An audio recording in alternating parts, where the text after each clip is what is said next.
Hello again, tributes! Before we begin this video, I'd like to give a hearty thank you to my own little snakes and songbirds out there for being my Patreons and helping me do this dumb stuff that I love online. And so John Borg, James Gibbons, and Bradley Amel Julian, thank you, thank you, thank you. You're like drones carrying crystal clear water, or jerky, or maybe weapons. Who knows? It's all so exciting. And if you would like to become a Patreon, get these shoutouts and thank yous and additional perks, check out the link in the video description below. And if you can't do that, that's fine. Liking this video, commenting on it, or sharing it will help get it further into the ether of cyberspace and would help tremendously. Although, not as much as becoming a Patreon. I'm not settling your conscience that much. Hey! Do you remember when young adult dystopia movies based on books where children brutally killed each other were a thing for a year or two and then disappeared never to be seen again after several box office bombs? Well, the one movie that started all that nonsense is back with a brand new entry to start the whole mess all over again. Yay!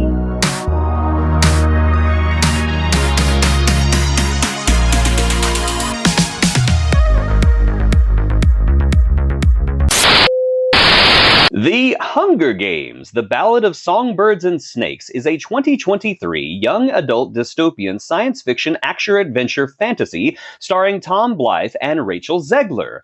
In this prequel to The Hunger Games, we see a young President Snow who's not president yet. You know, this is kind of like Muppet Babies, but with a little more child murder.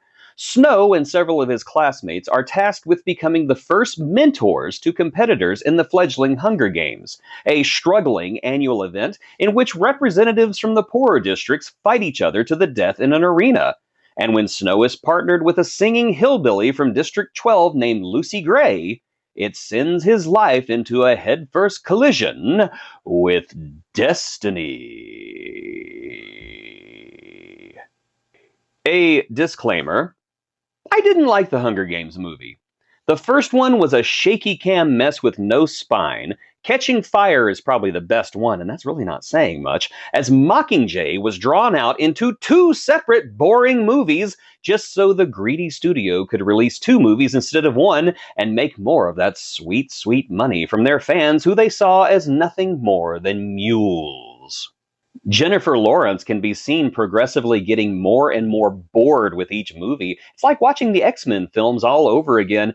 And I just never became a fan of the Hunger Games. You know, maybe if they were R-rated and really leaned into the concept, well, they would have been Battle Royale. I mean, let's not fool ourselves. There really is nothing new under the sun.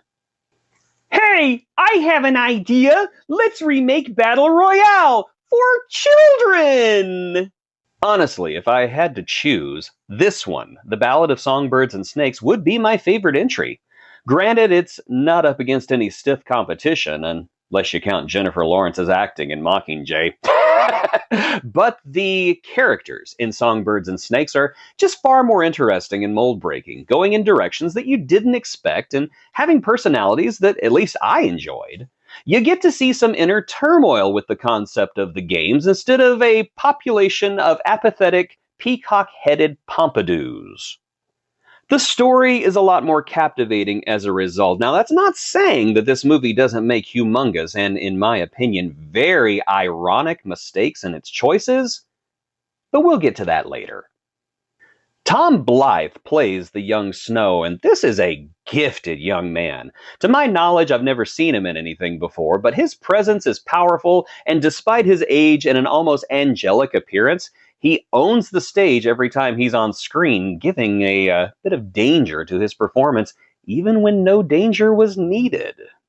Playing opposite of him is Rachel Zegler, who plays Lucy Gray in a very dramatic and welcome departure from the stiff and uninteresting Katniss Evergreen. I said what I said. She's a singer and a bit of a wild card. She's defiant but wants to live. There's just something genuine about this young woman that just makes you want to root for her. She kind of reminds me of Dolly Parton, and I mean that in the best possible way. If Dolly Parton was in the Hunger Games, I would be actively rooting against everyone else. We respect Dolly in this dystopian society. A Ballad of Songbirds and Snakes feels like a more competent movie than the first four. Better shot, more suspense, and less shaky cam to hide the blood and guarantee that PG-13 rating. Songbirds and Snakes feels more grown up and mature, a movie that respects its audience and doesn't talk down to them. So already the characters and story are an improvement, and as I said, I enjoyed this movie far, far more than I did the first four, but Songbirds and Snakes has an incredible, obvious, and fatal flaw. Do you remember when I said that Mockingjay was drawn out and lengthened in a pathetic attempt to turn one movie into two, just so the studio could make more money? Just like The Hobbit, Harry Potter, Kill Bill, Twilight, It, Spider-Man, Mission Impossible, and many, many more. This movie should have been split in two, simply because it already feels like two movies, squished into one movie that is, ironically, lesser as a result. Is that hypocritic criticism? Probably. But who cares? I'm right. I'm right, aren't I? Absolutely. Tell me I'm wrong in the comments. Tell me I'm wrong. A Ballad of Songbirds and Snakes honestly feels like it has its climax and ending, and then it just continues to go and tell a story that feels like a sequel. The movie can basically be split into two halves, The Hunger Games and what happens after The Hunger Games. These two halves are only tangentially related, as they seem to tell two completely different tales in almost completely different styles. And all you can think of as you're watching that second half is, how long is this epilogue? Am I watching Return of the King all over again? I would have much preferred to see the initial meeting between Snow and Lucy Gray and the games themselves expanded on, and then gotten a sequel a couple of years down the road where the fallout could have been explored. On one hand, I applaud the studio for not being greedy pigs and just releasing it as one movie, but on the other hand, I really wish the studio would have looked at the script and made the creative decision to be greedy. What we have now is a movie that doesn't seem to have a strong narrative through line because it forgets at times what it's supposed to be about.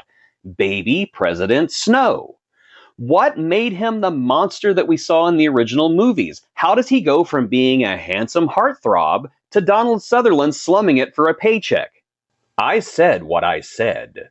A Ballad of Songbirds and Snakes should have focused more on him and less on Lucy and the other tributes. If we're only going to get one movie out of this story, then The Hunger Games should have been happening in the background and not as a spectacle so that Snow could work his magic behind the scenes. But no, people are expecting The Hunger Games to be in The Hunger Games, so it's gotta be out there even if it does take focus off of what the movie is supposed to be about. And that's really where this movie falters. By making The Hunger Games the center of attention yet again, the movie feels like it's over, even when there's still a sizable chunk of the film yet to go. It's a baffling decision, really, and it does nothing but muddle the narrative of a movie that is still better than the other four. What can I say? If you like the Hunger Games movies, you'll probably like this one.